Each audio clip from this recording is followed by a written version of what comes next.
दिवाली के बाद आज सूर्य ग्रहण।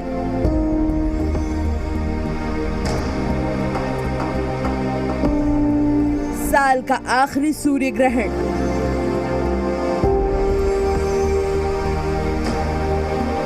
दशकों बाद ग्रहण का दुर्लभ योग। मंदिरों के कपाट हुए बंद।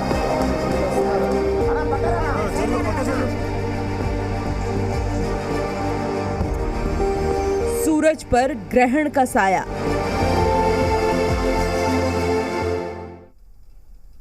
नमस्कार, आप सभी का स्वागत है। आप देख रहे हैं जी बिहार झारखंड। मैं हूं आपके साथ अंजलि आनंद।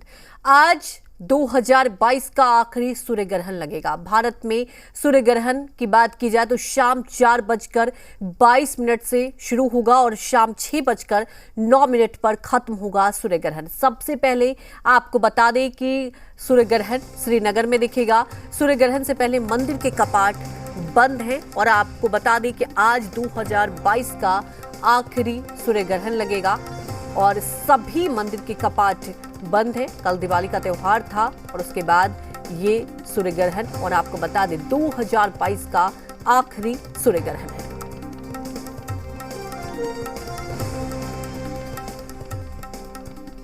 तो ये तस्वीरें हम आपको दिखा रहे हैं।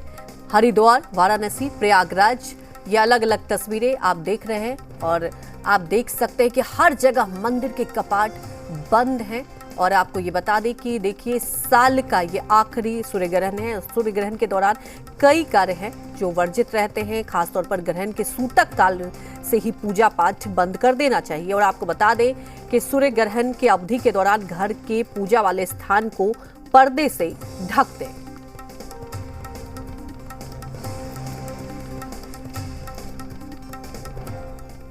आज 2022 का आखिरी सूर्य ग्रहण लगने जा रहा है। शाम 4:22 पर शुरू हो रहा सूर्य ग्रहण भारत में करीब 1.25 घंटे तक चलेगा। भारत में सबसे पहले सूर्य ग्रहण श्रीनगर में देखा जा सकेगा।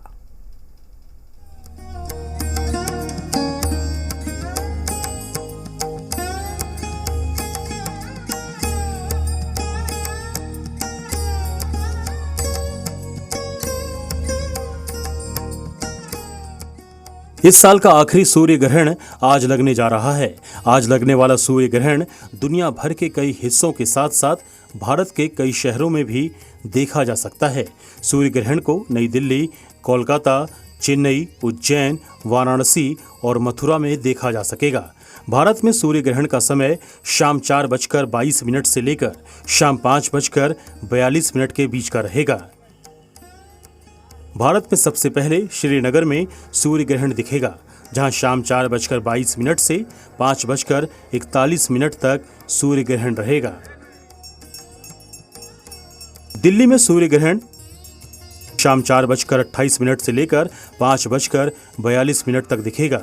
इसी तरह मुंबई में शाम 4:49 से लेकर 6:09 के बीच सूर्य ग्रहण देखा जा सकेगा। इसी तरह कोलकाता में 12 मिनट के लिए सूर्य ग्रहण होगा, जो कि शाम 4:42 से शुरू होकर 4:54 तक रहेगा। चेन्नई में सूर्य ग्रहण का समय शाम 5:13 से लेकर 5:45 तक होगा। रांची में सूर्य ग्रहण 26 मिनट की अवधि का होगा, जो कि शाम 4:48 से शुरू होकर 5:15 तक रहेगा। वहीं पटना में सूर्य ग्रहण का वक्त शाम 4:42 से लेकर 5:14 के बीच का होगा। भारत में सूर्य ग्रहण की अवधि के दौरान मंदिरों के कपाट श्रद्धालुओं के लिए बंद रहेंगे। सूर्य ग्रहण का सूतक काल समाप्त होने के बाद मंदिरों के कपाट विधिवत खोले जाएंगे। ब्यूरो रिपोर्ट, जी मीडिया। जी हाँ, तो आपको बता दें कि जब तक सूतक काल रहता है ऐसा माना जाता है कि पूजा पाठ नहीं की जाती है। हालांकि जो घर में मंदिर हैं आप उसे भी ढक दीजिए। इस पर चर्चा हम करेंगे कि क्या कुछ प्रभाव है, किन राशियों पर कितना इम्पैक्ट होगा, ये भी हम जानने की कोशिश करेंगे। इस पर चर्चा करने के लिए हमारे साथ दीप शर्मा जी जुड़ चुके हैं, जो कि ज्योतिषाचार्य हैं, और पंडित मोहन जी भी हमारे साथ कोटा से जुड़ चुके हैं। आप दोनों का बहुत बहुत स्वागत है जी बिहार झारखंड पर। दीपा शर्मा जी, देखिए, जब भी कोई ग्रहण आता है लोगों के मन में डर सा हो जाता है। आम लोगों में ये धारणा होती है कि क्या इसका प्रभाव प्रभाव होगा, क्या कुछ इम्पैक्ट है। तो दीपा शर्मा जी, ये जो सूर्य ग्रहण लग रहा है इसको हम कैसे समझें, कैसे लें? देखिए, बिल्कुल जैसे लोगों में भय होता है, तो भय जैसी तो कोई बात नहीं है, लेकिन क्योंकि सूर्य और चंद्रमा ये दो हमारे मुख्य हमारे क्योंकि अगर हम ज्योतिष के अनुसार देखें तो चंद्रमा जी। मन का कारक होता है और सूर्य आत्मा का कारक होता है, और आत्मा के साथ साथ पिता का कारक भी होता है। तो जब कभी आत्मा के कारक प्लैनेट पर, अगर क्योंकि हम सूर्य को एज प्लैनेट ज्योतिष में देखते हैं, तो क्योंकि वहां पर जब उस पर ग्रहण लगेगा तो उसके अंदर जो उससे संबंधित शरीर के अंदर क्रियाएं जुड़ी हुई हैं उस पर प्रभाव पड़ता है। अब आत्मा का कारक अगर पीड़ित हो जाएगा तो कहीं ना कहीं हमारे शरीर पर, मन पर, आत्मा पर इसका प्रभाव पड़ता है। दूसरी चीज, ये हृदय से संबंधित होता है। सूर्य हृदय से, आंखों से, हड्डियों से, पेट से संबंधित माना जाता है ज्योतिष में। तो हमारी ग्रहण पड़ने के समय पर जो हृदय रोगी हैं, खास करके उन पर असर होता है, उनको किसी तरह की तकलीफ हो सकती है, आंखों की समस्या। आप देखिएगा कि इस समय पर जब ये ग्रहण पड़ रहा है तो बहुत सारे लोगों की आंखों में भी प्रॉब्लम इस समय पर हो रही है, हड्डियों या पेट से संबंधित प्रॉब्लम होती है। तो बहुत सारी चीजों पर जो है ये ग्रहण इफेक्ट डालता है, लेकिन इसमें भय नहीं होता है। इसके बहुत सारे उपाय भी होते हैं, ग्रहण में बहुत सारी अच्छी की जाती हैं जिससे कि इसके इफेक्ट को कम किया जा सके। बिल्कुल, सबसे बड़ी बात यही है कि देखिए उपाय होते हैं और उन उपायों का पालन करना चाहिए। पंडित मोहन जी, देखिए सूर्य ग्रहण की बात की जाए, 2022 का ये आखिरी सूर्य ग्रहण है, यही जानना चाहेंगे क्योंकि हमारे तमाम दर्शक हैं वो आज सुबह से ही ये जानने की कोशिश कर रहे हैं। तो ऐसे वक्त में क्या कुछ करना चाहिए, क्या कुछ नहीं करना चाहिए जिससे जो प्रभाव है वो कम पड़े?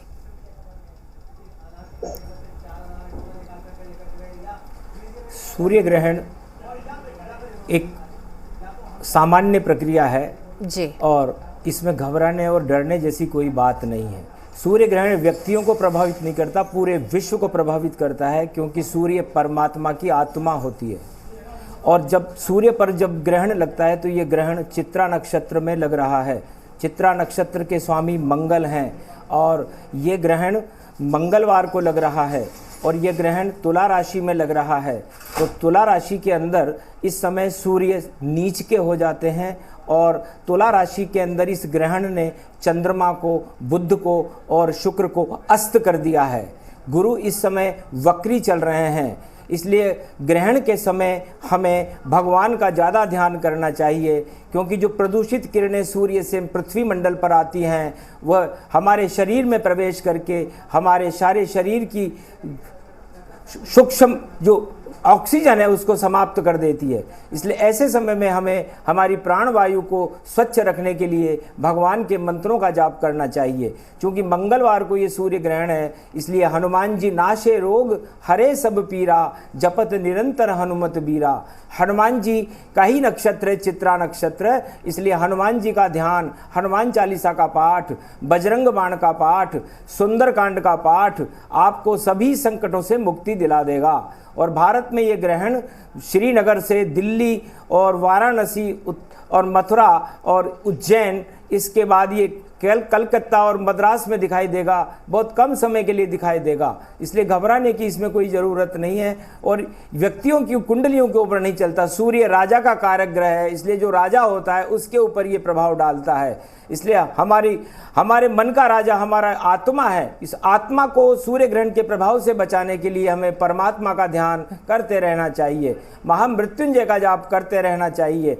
और ये दीपावली की रात्रि पर पड़ रहा है और गोवर्धन पूजा आज स्थगित है, एक दिन बाद होगी। इसलिए ये ग्रहण 1300 वर्ष पहले कलयुग में भारत में पड़ा था। इसके बाद ये 5686 वर्ष पहले मथुरा वृंदावन में पड़ा था, जब राजा इंद्र का मान मर्दन भगवान कृष्ण ने करके अपनी उंगली पर गोवर्धन पर्वत को उठा करके गोवर्धन की पूजा करवा दी थी। वही योग, वही समय है और वही ग्रहों की चाल। श्री कृष्ण ने उठा लिया था उंगली पर एक भाल, पूरा पर्वत ही उठा लिया, उसे गोवर्धन पर्वत कहते हैं। इसकी पूजा भारत में 26 तारीख को होगी। तो इस गोवर्धन की पूजा से पूरे वृंदावन और ब्रजधाम की रक्षा भगवान कृष्ण ने की थी, और इस समय भी वही योग है। इसलिए भारत के लिए ये ग्रहण शुभ है, और विश्व के लिए यदि कोई शुभ काम कर रहा होगा तो जो शुभ काम करेगा उसके लिए शुभ रहेगा, अशुभ काम करने वाले के लिए अशुभ रहेगा। ग्रहण सर्वशक्तिदायक है। हमें शुभ चीज़ों को ग्रहण करना चाहिए और स्नान करना चाहिए। ग्रहण काल में हमें किसी भी तरह का खाद्य पदार्थ ग्रहण नहीं करना चाहिए। हमें कोशिश करनी चाहिए, भगवान के मंदिरों के पट इस समय बंद रहते हैं तो भगवान का चिंतन करने से सूर्य को बल मिलता है, और सूर्य को बल मिलने से राहु केतु की परछाई उसको जो ग्रसित करती है, उससे सूर्य बाहर निकल करके आकर के आत्मा प्रकाशमान होकर के, प्रकाश पर्व में ये ग्रहण है। इसलिए प्रकाश पर्व तो प्रकाश का पर्व है, लेकिन उसमें राहु और केतु ने अंधकार पैदा करने की कोशिश की है, लेकिन वो कोशिश असफल रहेगी और भगवान सूर्य सकुशल अस्त ग्रहण है, आंशिक ग्रहण है भारत में, तो अस्त वाले ग्रहण का उतना प्रभाव नहीं होता जितना कंकण ग्रहण का प्रभाव होता है। उसमें मुद्रिका बन जाती है। हनुमान जी लंका में राम मुद्रिका लेकर के और सीता जी को देने गए थे त्रेता युग में, उस समय भी ग्रहण चल रहा था और लंका पर ग्रहण लगा और लंका जल गई। ये वेद प्रमाण बता रहे हैं। ओम होम मरकट बदन पर्यात मात्रा कपियंत अंजनी सुता रामदूतम महाबलाढ्य रूपम अमृत काले घोर संकटम महापवन पुत्र पवन वेगम प्रगट्यम हवियम। इसलिए वहां भी हनुमान जी ने राम मुद्रिका सीता जी को दी और वरदान लिया, अष्ट सिद्ध नवनिधि कर दाता असुबर दीन जान की माता। ये वरदान सूर्य ग्रहण पर ही हनुमान जी को मिला था लंका में। और राम मुद्रिका, राम सूर्य वंश में है, तो ये ग्रहण सूर्य वंश पर पड़ रहा है, राम जी पर पड़ रहा है, और दीपावली राम राज्य का प्रमुख पर्व है। उस पर्व पर ग्रहण का आना शुभ संकेत है कि दानवतावाद का समापन होगा। तो पंडित मोहन जी ये भी जानना चाहेंगे, आगे ये भी चर्चा करेंगे किस राशि पर कितना इफेक्ट होगा, ये बहुत महत्वपूर्ण हो जाता है। वहीं दीपा शर्मा जी हमारे साथ है। दीपा शर्मा जी, जैसा कि आपने बताया, देखिए अगर ऐसा तुला राशि पर इसका सबसे ज्यादा महत्व, जी बिल्कुल, पंडित मोहन जी राशि को लेकर तुला राशि पर ग्रहण पड़ रहा है। हाँ, दीपा शर्मा जी, जैसा कि आपने बताया कि देखिए इम्पैक्ट होता है, प्रभाव होता है, लेकिन उसके कुछ उपाय होते हैं, तो क्या कुछ ऐसे कॉमन उपाय होते हैं जो घर पर सबको करना चाहिए? जैसे मंदिरों के कपाट बंद है, जैसा कि पंडित मोहन जी ने भी बताया कि आप घर पर भगवान का स्मरण करें, उनको याद करें। देखिए, पहले तो माफी चाहूंगी, लेकिन यहाँ मोहन जी को करेक्ट करना चाहूंगी। आचार्य मोहन जी ने बताया कि ये नक्षत्र चित्रा नक्षत्र पर पड़ रहा है। चित्रा नक्षत्र नहीं है। 2:17 पर चित्रा नक्षत्र की समाप्ति हो जाएगी और स्वाति नक्षत्र शुरू हो जाएगा। तो ये ग्रहण जो है तुला राशि और स्वाति नक्षत्र पर रहेगा। दूसरी चीज यहाँ पर मैं बताना चाहूंगी कि जैसे आपने उपाय के बारे में भी पूछा मुझसे, तो देखिए 2:30 पर, रात्रि के 2:30 पर जब दिवाली की पूजा का सिंह लगन चल रहा था, जिस समय 1:30 बजे सिंह लगन शुरू हुआ था जी, 2:30 बजे से इस ग्रहण का सूतक शुरू हो गया था। इस ग्रहण का सूतक 2:30 बजे से शुरू हुआ। इसका मतलब ग्रहण तो 2:30 बजे से शुरू हो चुका, यानी कि 2:30 पर ग्रहण भले ही भारत देश में 4:15 या 19 पर दिखेगा, लेकिन इसका जो ग्रहण की शुरुआत है वो 2:30 पर हो चुकी है। तो 2:30 से ग्रहण की शुरुआत हो चुकी है, तो कोशिश करें कि जो भी आचरण हमें नहीं करना चाहिए ग्रहण में, तो उसे हम 2:30 से ही शुरू कर ले, क्योंकि ये ग्रहण की जो टोटल अवधि है वो 4 घंटे 3 मिनट की है, जो कि 2:30 से सही सूर्यास्त के समय तक ये रहेगा। परम ग्रास का है जो वो अपनी पीक पर होगा, वो समय है 4:19 का, और वहीं से वो भारत में भी दृश्य होगा। दूसरी चीज ये कि जो आपने उपाय की बात की, तो उपाय में जैसे हम भगवान के पट रात को ही हमने 2:30 बजे पूजा के बाद बंद कर दिए थे, उसी प्रकार से मैं आपको यहाँ बताना चाहूंगी कि अगर आपको जैसे अभी मोहन जी ने बताया कि बना हुआ भोजन नहीं ग्रहण करना चाहिए, लेकिन बहुत सारी गर्भवती महिलाएं होती हैं, बच्चे होते हैं, बुजुर्ग होते हैं, तो वो इतना लंबा समय सूतक काल से लेकर और अगले दिन शाम तक भोजन ग्रहण ना करें, ऐसा संभव नहीं होता है। तो उस स्थिति में आप कुशा खाने में डाल सकते हैं। ये सूतक काल से डाल देनी चाहिए थी। जो कुशा है वो डाल के रखिए, अन्न को पका के ना रखिए। जितना समय ग्रहण का है, यानी कि 2:30 से लेकर सूर्यास्त तक का जो समय है, उसको अवॉइड करना चाहिए खाने के लिए। सूतक काल में जो लोग रह सकते हैं, जो लोग यंग लोग हैं, युवा हैं, जो सामर्थ्य है, जिनके शरीर में क्षमता है, वो लोग रह सकते हैं भूखे, लेकिन जो नहीं रह सकते, कुशा या तुलसी का पत्ता डालकर भोजन रखें और उसमें पानी में या खाने में तुलसी का पत्ता डालकर वो सूतक के समय पर भोजन या अंजल ग्रहण कर सकते हैं। दूसरी चीज उपाय के तौर पर जो चीज यहाँ पर बता रही हूँ वो ये है कि जब जब ग्रहण खत्म हो जाएगा सूर्यास्त के समय बाद, उस समय पर आप गंगा जल डालकर, थोड़े से काले तिल और थोड़े से गंगा जल डालकर जल में और फिर स्नान करना चाहिए जब तक का ये ग्रहण का समय रहेगा। इस ग्रहण के समय में सबसे जो अच्छी चीज रहती है, क्योंकि ये ग्रहण का जो समय होता है बहुत मुश्किल से मिलता है, ये सिद्धि का होता है। ग्रहण के समय जाप किया हुआ एक एक मंत्र आपको कई लाख गुना फल देता है। तो इस समय को हमें व्यर्थ नहीं करना चाहिए, जो गर्भवती महिलाएं हैं, क्योंकि इस समय आज कहीं नहीं जाना, छुट्टी है, सबको पता है, सब घर में है।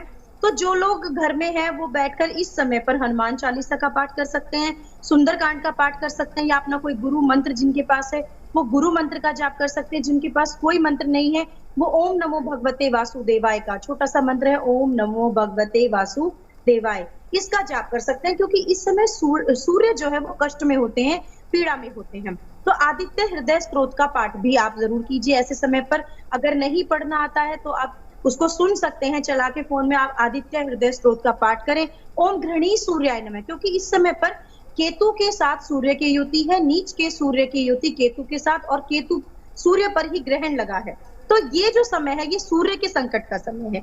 मैंने पहले भी आपको भी थोड़ी देर पहले बताया, जो लोग हृदय रोगी हैं उनको खास कर रुद्राक्ष धारण करना चाहिए। रुद्राक्ष की माला आप गले में पहन सकते हैं, 5 मुखी रुद्राक्ष आप पहन सकते हैं, जल के अंदर रुद्राक्ष। बिल्कुल, जैसा कि दीपा शर्मा जी आप बता रही हैं कि ऐसे वक्त पे आप देखिए समय का उपयोग कीजिए। और क्या होता है कि अगर आप ऐसे वक्त में मंत्र का उच्चारण करते हैं तो उसका अलग ही इम्पैक्ट होगा। हमारे साथ सुमित रस्तोगी जी भी जुड़ चुके हैं, ज्योतिषाचार्य है। सुमित रस्तोगी जी, आपका बहुत स्वागत है जी बिहार झारखंड पर। सुमित जी देखिए, आज सुबह से ही हर कोई ये जानने के लिए बिल्कुल उत्साहित है कि आखिर क्या करना चाहिए। क्या होता है ना, जब भी सूर्य ग्रहण लगता है, कोई भी ग्रहण लगता है, लोग थोड़े से पैनिक हो जाते हैं, क्या होगा, इसका इम्पैक्ट क्या होगा। सुमित जी, मैं ये जानना चाहूंगी, अगर बात कर ली जाए राशि का, क्या अलग अलग राशि पर इसका अलग अलग इम्पैक्ट होगा आज के अगर सूर्य ग्रहण की बात की जाए तो? जैसा अभी दीपिका जी ने भी बताया, शर्मा जी मैडम ने, कि ये जो ग्रहण है ये तुला राशि में लगने जा रहा है। तुला राशि में सूर्य नीच के हो जाते हैं और राहु के नक्षत्र स्वाति में है ये। तो यहाँ पर इसमें कोई दो राय नहीं है कि सबसे ज्यादा इसका जो इम्पैक्ट पड़ने वाला है वो तुला राशि पर ही सबसे ज्यादा पड़ेगा। इसके साथ साथ अगर हम मीन राशि को लें तो मीन राशि से अष्टम जो है वो तुला राशि जा रही है, तो मीन राशि वालों को भी यहाँ सावधान रहने की बहुत आवश्यकता है। और मेष राशि वाले, क्योंकि वो तुला राशि के बिल्कुल जस्ट अपोजिट है, सामने है, तो एनर्जी उसकी भी वहां पर जानी है। तो मेष राशि वालों के लिए भी यहाँ पर विशेष रूप से उनको थोड़ा सतर्क रहने की आवश्यकता है। लेकिन एक बात इस पे मैं और बताना चाहूंगा कि जो ग्रहण काल है वो बहुत ही सुंदर काल होता है। यदि किसी विशेष पूजा को या आप किसी तरीके की आपके मन के अंदर कोई किसी चीज को पाने की इच्छा है या अपने इष्ट दर्शन करने की इच्छा है, तो इससे सुंदर काल कोई नहीं होता। 4 घंटे का ये समय आज हमें मिल रहा है। मैं ऐसा मानता हूं कि अगर इस समय पर अगर हम अपने इष्ट की आराधना यहाँ पर करें, अब बहुत से लोगों के मन में ये बात है कि अब हम अपने मंदिर तो जा नहीं सकते, या हम अपने घर के मंदिर में भी मूर्ति को स्पर्श नहीं कर सकते, तो हम पूजा कैसे करेंगे। तो यहाँ पर हमेशा से ही पूजा का जो विधान रहा है, पूजा का विधान ग्रहण काल में आंतरिक रहा है। आप अपने मन ही मन कोई भी पूजा, जैसे हनुमान चालीसा है, सिद्धि का कोई स्तोत्र है, और रामायण है, विष्णु सहस्त्र नाम बहुत अच्छा है, यदि अगर वो करते हैं तो उनके लिए विशेष फलदायी रहेगा। इसके साथ साथ जैसे आपने पूछा कि राशि के अकॉर्डिंगली वो लोग क्या कर सकते हैं, तो देखिए जैसे सबसे पहले मैं तुला राशि ही बताऊंगा, क्योंकि तुला राशि में यहाँ सूर्य नीच के हो रहे हैं। सूर्य हमारे शरीर में इम्यूनिटी का कारक है, इम्यूनिटी जिससे जो हमें रोगों से बचाती है, हृदय का कारक है। तो हृदय के लिए या हृदय से पीड़ित लोग जो हैं, जिनको हार्ट की कोई भी ट्रबल है, वो क्या करें कि ग्रहण काल में वो थोड़ा सा गुड़ या आटा उसको अपने घर में छू करके रख दें, और कल जब ग्रहण काल समाप्त हो जाएगा वो किसी भी गरीब व्यक्ति को उसको दान करें या मंदिर में उसको दान करें। ऐसा करने से उनके लिए बहुत अच्छा रहेगा। उनकी जो सूर्य उनका जो कमजोर हो गया है उसमें उनको फायदा मिलेगा। इसके साथ साथ मेष राशि वाले भी इसमें ये कर सकते हैं कि किसी भी तरीके से लाल मसूर की दाल या कोई ऐसी घर की चीज जो उनको ऐसा लगता है कि मिर्च मसाले, लाल मिर्च हो गई, उसको भी वो या मसाले वो रोक सकते हैं, छू करके रख सकते हैं, और वो अगले दिन जब इसकी ग्रहण समाप्त हो जाएगा तो वो वहां पर यथासंभव दान कर सकते हैं। तुला राशि, मेष राशि मेन है। इसके साथ साथ मीन राशि वाले केले, चने की दाल, बेसन के लड्डू, इनको छू करके रख दें और अगले दिन जो है वो इसको दान कर दें। तो ये तीनों राशियों के लिए ही बहुत अच्छा रहेगा। एक उपाय मैं सभी लोगों के लिए बताना चाहता हूँ जो सभी राशि वाले कर सकते हैं। वो ये करें कि 4 घंटे जो है आंतरिक पूजा अपनी करें और अपने खाने पीने से संबंधित जितना भी सामान है उसको सबको छू करके रख दें और उसके बाद वो खुद जाएं स्वतः अगले दिन जा करके और गरीबों में वितरित करें। ऐसा करने से सभी राशि वालों के लिए बहुत अच्छा रहेगा। और जिन लोगों को भी कोई विशेष इच्छा है, किसी को नौकरी के लिए या किसी को अपने व्यापार के लिए या किसी का विवाह नहीं हो रहा, तो वो इस काल में अगर वो पूजा आराधना करते हैं अपने इष्ट की, तो उनके सारे ही मनोरथ पूर्ण होंगे। जी बिल्कुल। सुमित रस्तोगी जी, जैसा कि आपने बताया कि देखिए हर राशि का अलग अलग इम्पैक्ट होता है। सुमित रस्तोगी जी, जैसा कि कहा जाता है कि कई ऐसे लोग हैं जो खासतौर पर देखिए प्रेग्नेंट महिला है, कुछ ऐसे लोग हैं वो खाना खाए बिना नहीं रह सकते, कुछ बीमार लोग भी होते हैं, तो उन्हें क्या कुछ करना चाहिए? क्योंकि इस वक्त खाना ना खाने की सलाह दी जाती है और कहा जाता है कि इस वक्त आप मंत्रों का जाप करें, जितना मंत्रों का जाप करेंगे उतना ही अच्छा इम्पैक्ट होगा उसका। बिल्कुल सही पूछा आपने, क्योंकि देखिए गर्भवती महिलाएं हैं 4 घंटे वो तो बिना खाए, या छोटे बच्चे हैं हमारे घर में, बुजुर्ग हैं वो बिना खाए नहीं रह सकते हैं। तो उसमें सिर्फ थोड़ा सा ही परहेज वो करें कि जैसे अगर उनको फ्रूट्स खाने हैं तो फ्रूट्स काट करके ना खाएं, क्योंकि ग्रहण काल में कोई भी चीज काटना, चाकू छुरी या किसी भी नुकीली चीज वस्तु का इस्तेमाल करना वर्जित है।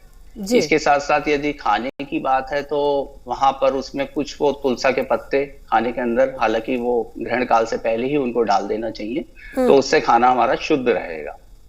तो मेन इसमें ये करें। और दूसरे, जैसे आपने गर्भावस्था वाली स्त्रियों के लिए पूछा, तो उसमें मैं एक बात उनको विशेष रूप से बताना चाहूंगा कि इस समय पर वो कोशिश करें कि वो निद्रा ना लें और किसी भी तरीके का धार्मिक ग्रंथ वो पढ़ती रहें। खाने पीने में कोई मनाही नहीं है, खा पी सकते हैं, लेकिन दूध का परहेज करें कम से कम आज के दिन। जी बिल्कुल। तो देखिए ये बहुत महत्वपूर्ण जानकारी मिली कि अगर कोई प्रेग्नेंट भी है तो आप भगवान का जाप कर सकते हैं, मंत्रों का जाप कर सकते हैं, इससे बहुत अच्छा इम्पैक्ट होगा। पंडित मोहन जी, जैसा कि देखिए तुलसी का कितना इंपॉर्टेंट होता है, तुलसी दल का बहुत ज़्यादा महत्वपूर्ण हो जाता है। अगर खाने में तुलसी दल डाल दे तो कहा जाता है कि ठीक है उसका इम्पैक्ट उतना नहीं होगा। पंडित मोहन जी, अगर बात कर ली जाए, ये जो संयोग बना है दिवाली के बाद बना है, 10 साल बाद करीब बताया जा रहा है ये संयोग बना है, तो क्या इस संयोग की बात की जाए तो हम ओवरऑल समझे तो कितना ज़्यादा, क्या इसको पॉजिटिव असर होगा या क्या कैसा असर होने वाला है?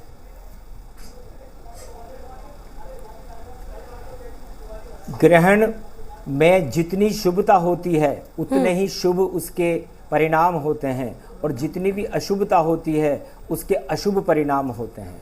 तो हम जितनी शुभ वस्तुओं को ग्रहण कर लेंगे हमारे जीवन में, आज एक योग है ये योग चित्रा नक्षत्र से स्वाति नक्षत्र की तरफ जा रहा है। मतलब स्वाति नक्षत्र का जो स्वामी है वो राहु है, और स्वाति नक्षत्र की बूंद से दीपावली जब भी मनती है तो स्वाति नक्षत्र में ही मनती है। इस बार ग्रहण की वजह से चित्रा नक्षत्र में मनी। तो स्वाति नक्षत्र की 4 विशेषताएं होती हैं। यदि स्वाति की बूंद सीप में पड़ जाए तो मोती बन जाती है, यदि स्वाति की बूंद केले के पत्ते पर पड़ जाए तो कपूर बन जाती है, यदि सांप के मुंह में पड़ जाए तो जहर बन जाती है। इसलिए स्वाति नक्षत्र में इस ग्रहण में हम उसे मोती बनाएं, उसे हम अमृत बनाएं, तो हमारे जीवन में अमृत बनाने का काम ईश्वर की शक्तियां करती हैं। तो हमें ईश्वर शक्ति को ग्रहण करना चाहिए, क्योंकि स्वाति की बूंद ग्रहण के साथ है, उसमें विष भी आ रहा है, तो उस विष का त्याग करके हमें शुभ कर्म करने चाहिए। ऐसा संयोग कभी कभी आता है, और एक नाम के 1 अरब नाम हो जाते हैं यदि हम भगवान का नाम लें। तो तुलसी के लिए आपने कहा, कुशा के लिए आपने कहा, तो कुशा सबसे महत्वपूर्ण इसमें मानी गई है। ये घास होती है और हमें हमारे हर मंदिर के अंदर, हमारे भोजन के अंदर और हमारे जहां भी हमारे शुभ सामान रखे हुए हैं खाने पीने के, उसमें रख देना चाहिए।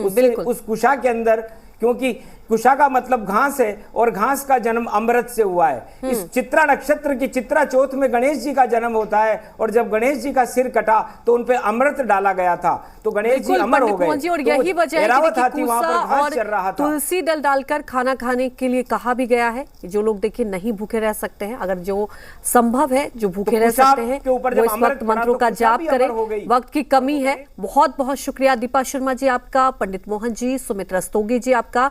और आपको बता दें कि देखिए जो ग्रहण लग रहा है इसमें ऐसा नहीं है कि गलत इम्पैक्ट होगा। सबसे बड़ी बात यह है कि अगर आप घर पर हैं तो इसको सकारात्मक तरीके से लें और आप मंत्रों का जाप करें, उससे बहुत अच्छा इम्पैक्ट होगा। इसी के साथ हमारे इस खास कार्यक्रम में फिलहाल इतना ही। ब्रेक के बाद भी खबरों का सिलसिला लगातार जारी है।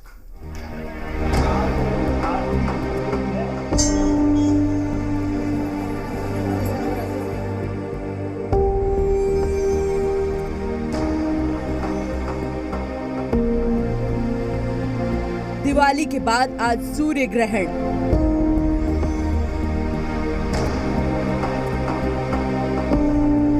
साल का आखिरी सूर्य ग्रहण।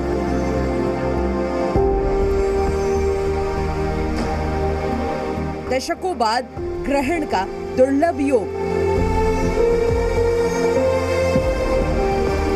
मंदिरों के कपाट हुए बंद।